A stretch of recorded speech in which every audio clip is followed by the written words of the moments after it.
syempre, mula po sa larangan ng pagbabalita, Mr. Gas Abelgas. Sino at ano? Yan ang mga dapat nakatutukan dito sa Soko. Dito, hindi nagsisinungaling ang mga ebidensya. Ako po si Gas Abelgas para sa CEO of the Club. At syempre, narito rin po si Mr. Mike Enriquez. Magandang hapon po sa inyong lahat at itong investigador.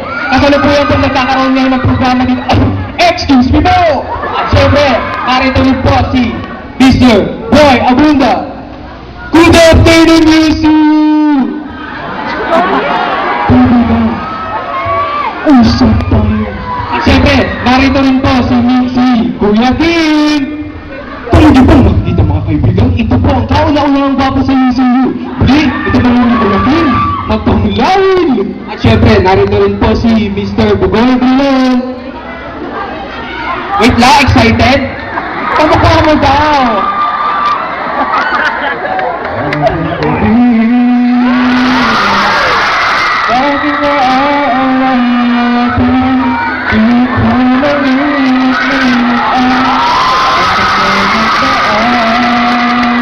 At syempre, ang lalaki nagpahuso ng kantang Sex Bomb, Mr. Tom Jones. Sex bomb, you're my sex bomb, and you can give it to me when you to come along. Sex bomb.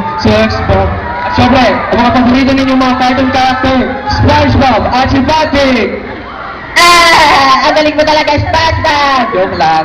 At syempre, dito naman po tayo sa UCU, dumako naman po tayo sa UCU. Ito po yung mga tatlo lang po sa mga idol ko dito sa UCU.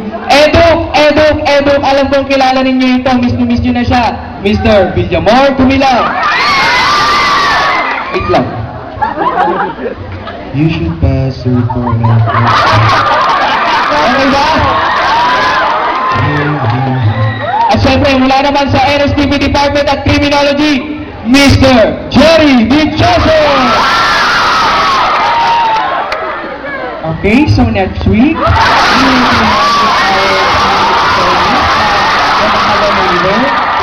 thank you. At syempre, mula naman sa Kata Department, hindi magpapahuli, Mr. Larry Jones, Gasco! Okay, Mr. Perez. Thank you rin kung nag-sample ng channel ng distribution. Okay ba? Ay, ito ang pangalawa kong talent, music!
Mga minamahal kong kababayan.